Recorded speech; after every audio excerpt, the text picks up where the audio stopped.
தலைப்புச் செய்திகள். சட்டப்பேரவை தேர்தலில் பெரும்பான்மையை கைப்பற்றுவோம் என எடப்பாடி பழனிசாமி நம்பிக்கை.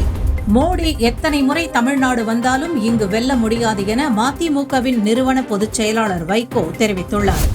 மகனுக்குத்தான் சீட் வழங்கப்பட்டிருந்த நிலையில் திடீரென தந்தை வேட்புமனு தாக்கல் செய்துள்ள நிகழ்வு திமுகவில் நிகழ்ந்துள்ளது. விரிவான செய்திகள். சட்டப்பேரவை தேர்தலில் எடப்பாடி தொகுதியில் போட்டியிட அதிமுக பொதுச் செயலாளர் எடப்பாடி பழனிசாமி இன்று தனது வேட்புமனுவை தாக்கல் செய்தார்.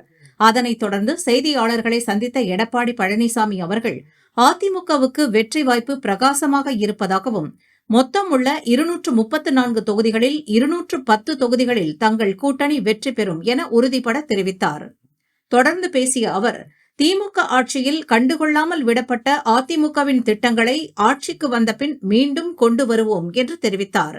பிரதமர் நரேந்திர மோடியுடன் வருகிற ஏப்ரல் 15ஆம் தேதி கன்னியாகுமரியில் நடைபெறும் பிரச்சாரத்தில் கலந்து கொள்வதாகவும் எடப்பாடி பழனிசாமி தெரிவித்தார்.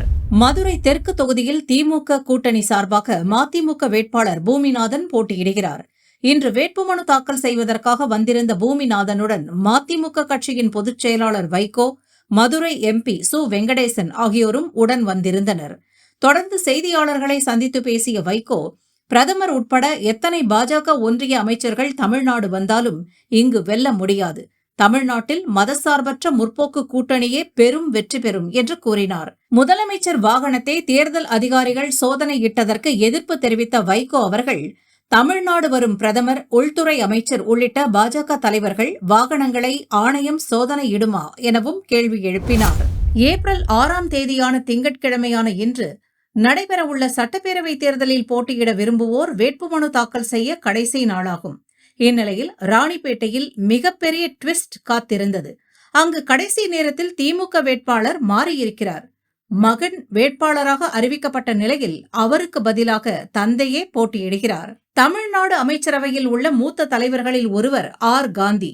80 வயதான இவருக்கு வயதை கருத்தில் கொண்டு திமுக தலைமை சீட் வழங்காமல் இருந்தது.